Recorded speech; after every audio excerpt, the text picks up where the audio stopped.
Emily and I met at a wedding 4 years ago. She was radiant, confident, the kind of woman everyone noticed. I was a software engineer who preferred quiet nights and logic. She made me feel alive, unpredictable, full of possibility. Our first 2 years were smooth, almost cinematic. We moved in together after 18 months. I thought she was my forever. She laughed at my bad jokes and kissed my forehead before work. We built routines that felt safe. Then the small changes began. Late nights became normal. Work dinners turned into overnight stays at client events. She always had a reason. Always convincing. Her phone became her shadow. Notifications silenced. Screen flipped down when I walked into the room. I told myself not to snoop. Trust is everything, right? But my instincts screamed louder every day. I noticed new clothes, designer heels, perfume that wasn't hers before. She started showering the moment she got home, even after a calm day in the office. She said it helped her relax. It smelled like guilt. When I tried to talk, she turned defensive. It's work, Adam. You wouldn't understand. Her tone was colder than any winter night. I watched her laughter fade into fake smiles. Our dinners grew silent, filled with invisible walls. I missed her, even when she sat across the table. The intimacy disappeared first. Then the warmth followed. One night her boss called close to midnight. His name, Daniel, flashed on the screen. I asked why he was calling so late. She said, "Time zones, baby. He's 3 hours ahead." Except he was. He lived 10 miles away. I remembered meeting him once at a company dinner. Perfect smile, practiced charm, eyes that lingered too long on her. The type of man who believed rules didn't apply to him. Still, I gave her the benefit of the doubt. That's what love does. It blinds you softly. But it also breaks you slowly. Her laughter on the phone changed tone. It wasn't polite anymore. It was real, unguarded, full of joy. The kind she used to share only with me. When I asked if everything was okay, she sighed. "You're too insecure, Adam." The words stung harder than the lie. Maybe I was. But I wasn't wrong. Something sacred between us had cracked open. She scrolled her phone during dinner, smiling at invisible messages. I stopped asking questions. I started counting patterns. Calls after 10 p.m. Texts during meetings. Sudden smiles at nothing. A heart can ignore the truth only so long. I lay awake beside her that night, listening to her steady breath. It sounded peaceful. Mine didn't. That was the night I realized I wasn't losing her anymore. She was already gone. And I was the only one who hadn't admitted it yet. The next morning I woke up early. Emily was still asleep, her phone under the pillow. I stared at it, fighting every urge to look. Curiosity finally won over restraint. I opened our shared phone bill instead. Every number was there in cold black text. Daniel's name repeated again and again. Dozens of late calls, hundreds of messages. Some conversations lasted over an hour. Every night, same time, same number. No more doubts, only data. I took screenshots of every page. Saved them in a hidden cloud folder. I wasn't looking for revenge. I was collecting the truth. That afternoon, I called my best friend Mark. He's a divorce attorney, calm and sharp. He didn't sound surprised. "She's cheating, man," he said flatly. "You don't need to confront her yet. You need to prepare." His voice was steady, almost surgical. He told me to document everything. To secure my accounts, my money, my peace. And never to act while angry. I took notes like a student in class. That night, I played my part as usual. Dinner, small talk, fake smiles. She said she was tired and went to bed early. I stayed up, staring at the glow of my laptop. Created folders labeled with dates. Built a spreadsheet of calls, messages, and lies. The pattern was undeniable. Every Thursday night, hours unaccounted for. Every Friday morning, she left early with an excuse. Work meetings, client brunches, traffic delays. I knew better. Still, I waited for proof. Love makes fools out of logical men. So I became a ghost in my own home. Watched quietly, never reacted. If she was building her fantasy, I was building my case. 3 days later, I hired a private investigator. His name was Frank, old, calm, and professional. He said, "Give me a week, maybe less." He didn't need that long. After 3 nights, he called me. "Got something you'll want to see." My stomach dropped before he even sent the files. Photos arrived in my inbox within minutes. Emily and Daniel at a hotel bar downtown. Her hand on his arm, laughing like she used to with me. Then another photo. Same night, same hotel room. Different kind of smile. 3 months of betrayal, captured in pixels. I felt my chest tighten, but not break. There were no tears. Just clarity. All the nights she called me insecure, all the fights. All the silence, the fake stress, the lies. It all made perfect sense now. She hadn't been busy. She'd been occupied with someone else's attention. I closed my laptop slowly. Took a deep breath. No shouting, no crying. Only resolve. That was the moment love died quietly. And strategy took its place. I decided that night I would not beg. I would not forgive. I would secure everything she had tried to take from me. And this time, I wouldn't tell her a thing. I woke up the next morning feeling strangely calm. No anger, no heartbreak, just direction. If she wanted to play games, I'd play chess. The first move was money. I transferred my half from the joint account. Left her portion untouched. Opened a new bank at a different branch. Changed my payroll deposit before she noticed. Next was security. Every password I ever used got replaced. Email, utilities, subscriptions, all of it. I used a random generator and stored them offline. Even changed the Netflix she loved so much. If she wanted entertainment, she could buy her own. Then came the legal side.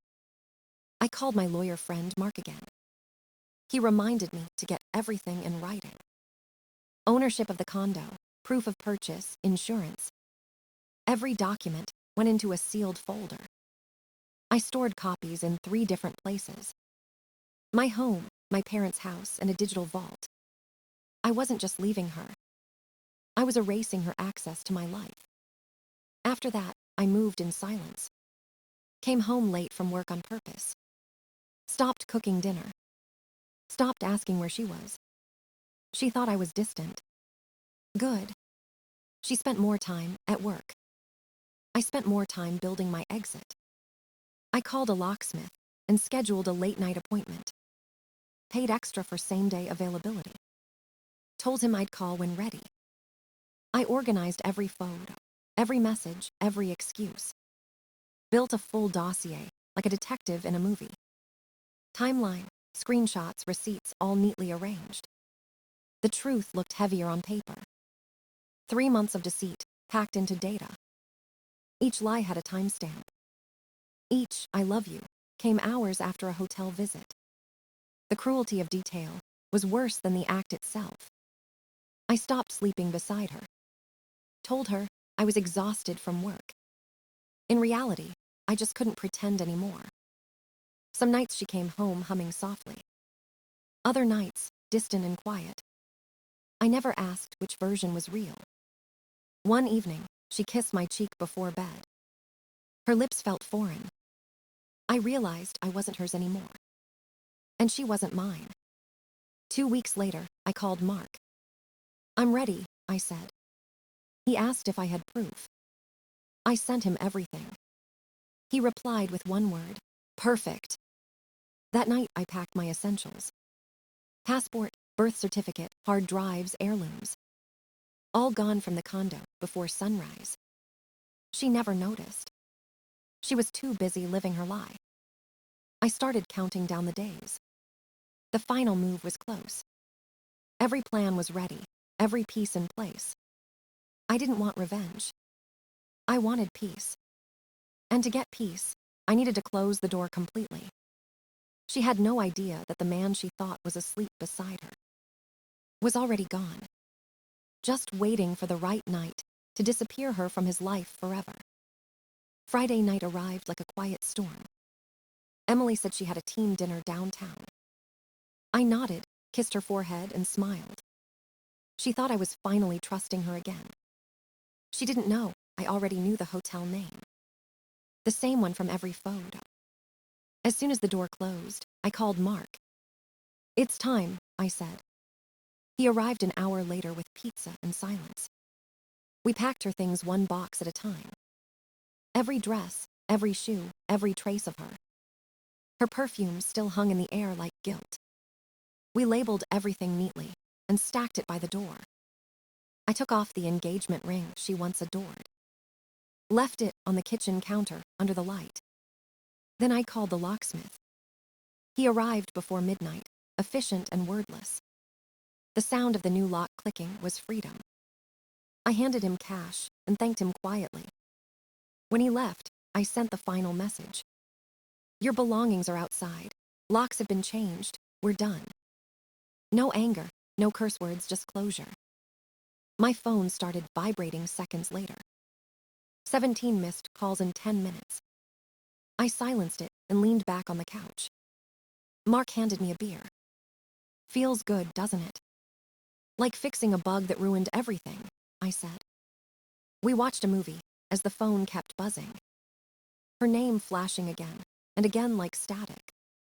Then came the texts. "What the hell, Adam? You can't just kick me out. This is my home too. I'm calling the police. I love you, please talk to me." I didn't reply to a single one. Silence was my answer.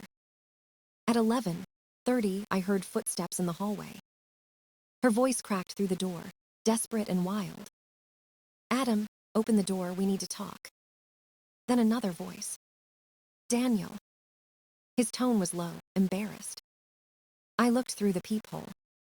He was there, still in his expensive suit, holding one of her boxes like a guilty accomplice. They made 3 trips to the car in silence. Her sobs echoed down the hallway. He looked like he wanted to vanish.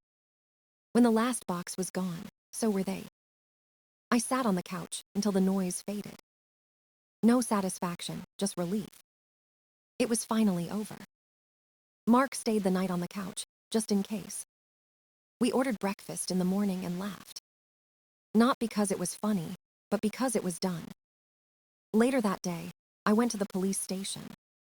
Filed a report documenting everything. The officer looked at the papers and nodded. "You handled this smart," he said. "She has no claim to anything." Walking out, I felt lighter than I had in months. No anger left, no pain. Just quiet victory. That night, I slept alone in my secured home. And for the first time in a long time, I actually slept. The following week was chaos disguised as noise. Emily called from every number she could find. Her mom, her sister, even her coworkers' phones. Each time, I blocked them one by one. She showed up at my office on Monday morning. Security escorted her out before she reached my desk. 2 days later, she waited in the parking lot. I saw her reflection in my car window. I called security again, without saying a word. She screamed that I was ruining her life. Maybe I was just ending the lie she built. That evening, I checked the joint bank account. She had tried to move my half. Too late. Her balance remained exactly what she'd left. Then came the digital storm. Emails to my boss claiming I was unstable. Accusations that I'd threatened her safety. My boss forwarded them with one sentence. "Want me to block her?" "Yes," I replied. She posted on Facebook about betrayal and heartbreak. Friends flooded her page with sympathy and heart emojis. I stayed silent. The truth doesn't need to shout. But it found its way out anyway. I had sent the investigator's report to 3 people. My parents, Mark, and a mutual friend named Tom. Tom was the kind of man who didn't gossip. He simply shared facts when asked. Within 2 weeks, everyone knew. Those who believed her version never asked for mine. The rest saw the photos and stayed quiet. Daniel's world fell apart next. His wife discovered the affair through a company expense report. Hotel charges, dinners, and a familiar name. She filed for custody and divorced the same week. His company fired him for violating ethics policy. No severance. No reputation left. Emily tried to hold on, but it crumbled fast. Her coworkers whispered behind her back. The same people who once admired her avoided eye contact. She stopped attending meetings, stopped smiling online. Within 3 months, she quit her job. Mark called it poetic justice. I called it closure. She still blamed me for everything. Told friends I'd ruined her career out of revenge. But truth doesn't need permission to exist. I didn't post a single thing. Didn't defend myself publicly. The silence was louder than any statement. One night, her best friend Jenna called from a new number. She told me I was cruel, that Emily was broken. She made one mistake, she said. One mistake repeated for 3 months, I replied. I offered to send the photos if she wanted proof. She hung up without a word. I blocked that number too. Every call after that sounded like static. Every message like an echo I'd already heard. The truth had already done its work. I didn't need to add a single sentence. By the end of that month, her name stopped appearing. The chaos faded into silence. And for the first time, peace felt permanent. It wasn't revenge. It was reclamation. I had taken back my life without ever raising my voice. I booked a flight to Japan a month later. 2 weeks alone, no messages, no reminders of her. The moment the plane lifted, I felt my chest unclench. Tokyo greeted me with lights and quiet discipline. I walked through Kyoto's temples until my legs burned. Ate ramen on empty streets past midnight. Watched the sunrise from Mount Fuji's shoulder. For the first time in years, I didn't think about her.